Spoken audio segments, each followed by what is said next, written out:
didn't even look up long enough. What? Yeah. State your name and date of birth for the record. Eric Phillips, 11/20/1980. Phillips, we're here today. I guess you have two motions. One for me to recuse. There's no affidavit, no substantiating anything for me to recuse. I don't know anything about your case. You put it in your head of something. I have no idea, but that motion will be denied. I'm not. I asked you, was you biased, and you confirmed that you was. I'm not the least biased person you I just will go to ever the meet. top. And you know what? I'll send you to one of the other judges. What do you think, Judge Greathouse or Judge Eastland? Doesn't matter as long as they're not you, because you're biased. The motion to recuse is denied. You have no supporting data, and you have no idea who I am. That you just pull it out of. You the got air the that I'm paperwork biased. that I You know what turned in? think? I think you're biased. Did you And get the you're biased. paperwork that I But turned so, in, ma'am? I'm telling you, that's it. That motion's denied. So we're here today on your motion to suppress. What is the issue for suppression? He had no probable cause whatsoever. Have a seat. We'll go ahead and have that hearing. Your Honor, do you want the officer to testify from seated or from up in the here? I think at the podium, Here at the podium. if you would there, Officer Oliver.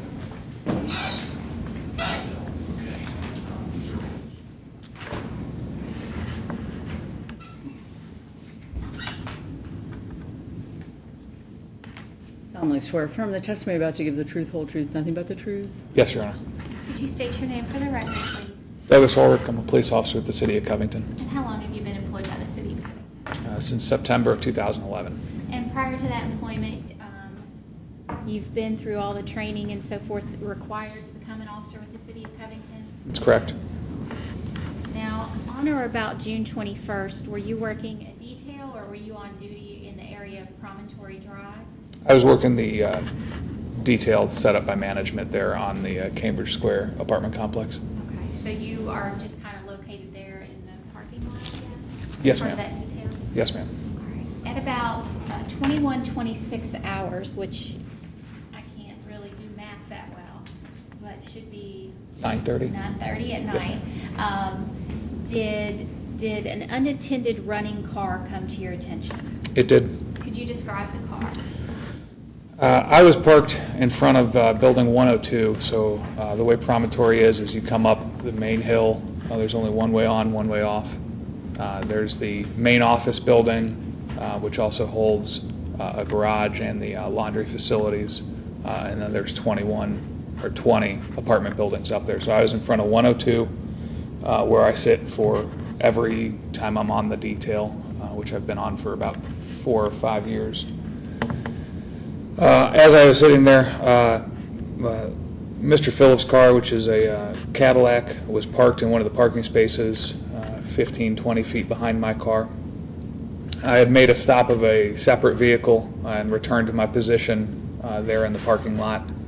As I sat there, Mr. Phillips came down to his vehicle, turned it on, turned his radio on with extremely loud music, and then he left the area and went into building 101, presumably to do something with his laundry.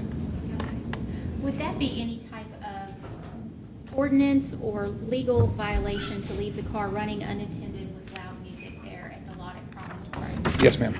And so based upon that, what did you next do? Based upon that, I exited my vehicle, walked over to Mr. Phillips' vehicle. I turned his vehicle off and removed his keys, returned back to my car, notified dispatch that I was getting out with the vehicle, and then as I did that, a moment, maybe 2 minutes later, Mr. Phillips returned to the parking lot and I made contact with him. What? No, I'm sorry. About 2 minutes later, he came back out and I made contact with him. What, if anything, were you trying to explain to Mr. Phillips? I was attempting to explain to Mr. Phillips he can't leave his car running like that for a fairly long list of reasons, not the least of which is it's certainly simple to steal someone's car if they leave their keys in it with it running. So obviously, while it's unattended for several minutes. Was the car also causing a disturbance due to the music? Yes. So what happened next? Mr. Phillips was extremely agitated. He was on his phone. He was telling the person who he identified as his wife who was on the phone with him, to come out to where they were. I told him not to have anyone respond out, that this was a matter between myself and him, and that no one else was welcome at the investigation. He refused instructions to sit down, to provide his identification, to get off his phone, to do anything whatsoever. Because of his highly agitated state, I awaited a second backup unit prior to making any further actions. After several minutes, a Taylor Mill officer finally did arrive. Mr. Phillips had been screaming and yelling to other cars and other people across the complex. I gave him a specific warning that if he continued to yell, I would arrest him for disorderly conduct, as he was bothering the other residents. So Taylor Mill arrived. As he was continuing to be agitated, I detained him in handcuffs to prevent any violence or issues that way.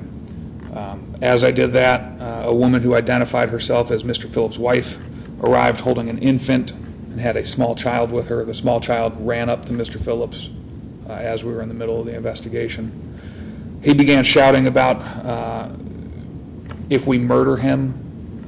I informed him at that point, as he was shouting, that he was under arrest for disorderly conduct. I was able to identify him finally by the ID card that was in his pocket. And do you see Mr. Phillips in the courtroom today? He's seated to our left. May the record reflect he's identified the defendant. And what county were you in during this exchange with Mr. Phillips? Kenton County. Your Honor, I have no further questions as it relates to suppression.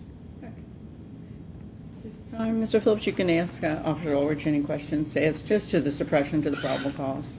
I'm not trying it today. You said that when you went back to your vehicle after getting the keys, right? That's correct. Did you also drive your car to block the car after you took the keys? I backed my cruiser up, yes. Afterwards, right? After retrieving the keys, that's correct. What is the procedure when a car is running unattended? Do you run the plates first? What's the procedure? There's not a specific procedure for that. Have you done it before? Yes. What procedure did you take? The same thing, I take the keys out of the ignition. And then did you lock the car afterwards? Wasn't attempting to block your vehicle in. The keys were out of it. There was no point in blocking your vehicle in. I was simply reorienting my vehicle so that I wouldn't have to get into my car with my back on the vehicle and you, when you return, to be able to run your information or any of that. So when did you run the plates? So I returned to my vehicle. I moved my car back, walked back out of my car to log the tags and radio dispatch, as I said, and that's when I ran. I logged the plates, but I certainly did not run the plates at that point. I wasn't in my car. So you didn't run the plates? Say what now? I was out of my car, so I couldn't run the tags and get your information back. I simply logged your license plate number with our dispatcher, as that is the vehicle that I am out with. You logged that afterwards, right? I'm going to object. The plate issue has nothing to do with reasonable articulable. It's sustained. We move on, Mr. What gave you the Phillips. It has idea nothing that to the do car with it. was running? I sustained it. You asked questions as to probable cause. What gave you the idea that the car was running? Extremely loud music, the key in the ignition, and the engine running. How did you know that the key was in the ignition before you went in the car? The car was on? Were the headlights on? I don't believe so. With this car, the headlights must be on for the car to be running. I may be wrong. I didn't note it. It was still daylight. I got the body cam. I got the video with me. It shows no headlights on. And with my car, the headlights automatically come on when the car is running. If you say so. It's a fact. So I don't know the specifics of that particular make maybe or I need to model of save that vehicle. for the trial, then probably. So you're saying that you don't remember seeing no headlights? That's what I stated. Okay. Let's see here. Prior to going to the vehicle, have you seen me before? Yes. And that day, how many times have you seen me? That day, I believe you had pulled down in front of Building 101 earlier while I was on the detail, and you had parked there and you were in and out of the laundry room, but I hadn't made any contact with you. And prior to that day, have you ever encountered me? Yes. How many times would you say? a small number, 2 or 3 times. 2 or 3 times. So with 2 or 3 times encountering me, you telling me that you wouldn't know who I am? No. That's a lie. And I'm going to object to his extra explanation on the answers. The answers are what they are. And again, prior contact has nothing to do with reasonable articulable suspicion or probable We'll just deal cause. with this date. This was June 21st. I didn't hear you. Your question had nothing to do with probable I said I didn't hear what cause. she just said. She said It's, stick to I'm June 21st. sustaining her motion. We'll just deal with June 21st. Any prior contact has nothing to do with this particular incident.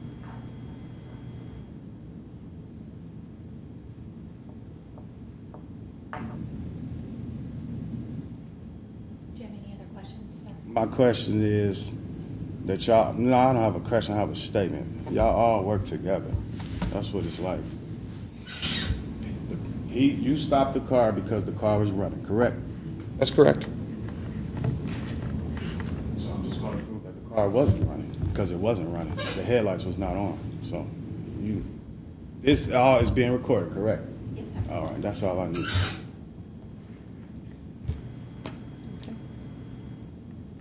That's it. Your Honor, based on, the Commonwealth has no further witnesses. Okay. That's a probable cause. Reading, you're for the, I mean, the testimony as to both charges, I believe that there's probable cause. The testimony is, it's no person operating or in charge of a motor vehicle shall permitted to stand unattended without first stopping the engine, locking the ignition, and removing the key, nor allowed to stand upon any perceptible grade.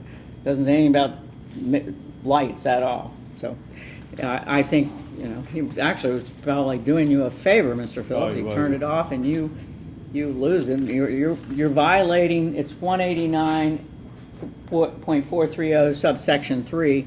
Certainly there was, according to his testimony, is Can I no ask one probable more question? cause to cite you on that. Can I ask And one then more question? also, his testimony was that, you became very agitated Can I ask and one more wanted them to question? murder him. So you wanted them to murder you, obviously, and you're screaming and yelling. That's the testimony. As to probable cause, I'm not trying it today, but as to probable cause, I find Can I ask there's one more sufficient question? probable cause, and so your motion to suppress is denied.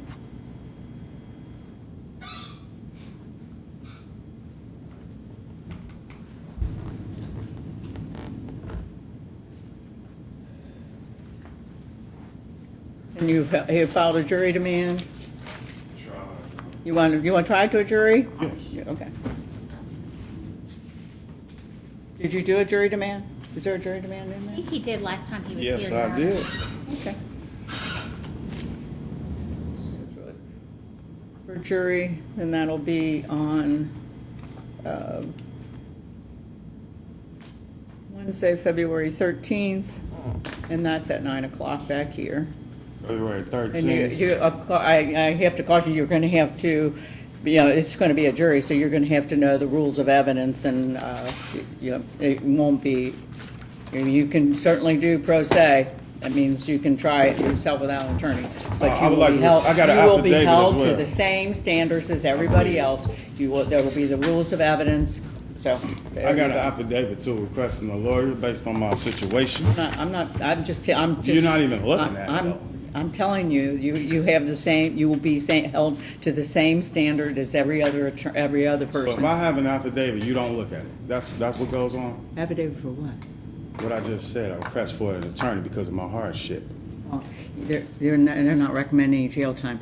There's certain specifications for a public defender, okay? Which first of all, the case doesn't even rise to a level where a public defender would be appointed. It's They're jail not time. recommending any jail time, and it's a B misdemeanor. So those are cases where a public defender can be appointed is a case where the fine meets or exceeds $500, or there is jail time involved with the charge. Let me make sure I understand. So Okay, you say there's no jail and time also- involved in this? Oh, yeah, and if that jury recommends 90 days, you're going to jail for Right, 90 so days. that's why I'm trying to request a lawyer. No, you have a vehicle, you're not on disability. I am disabled. You are, You're not even looking. I turned the paperwork in, man. you collect disability?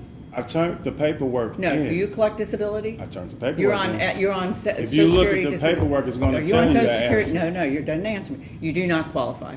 They're not You looked at the recommending, paper? they weren't recommending any jail time. In fact, you were eligible for diversion. You are not eligible for a public defender. So you're not And looking that's at being it. So you're denied. not gonna Your look at jury it. is scheduled for February 13th at 9 o'clock back here. All righty. Okay? Circuit court. Better watch out, Mr. Phillips. I have a tendency to get a little... Excuse me, ma'am, I didn't hear That's you. it. That's it today. Okay? Wally, getting's good. You told me to watch out, right? No. I heard that.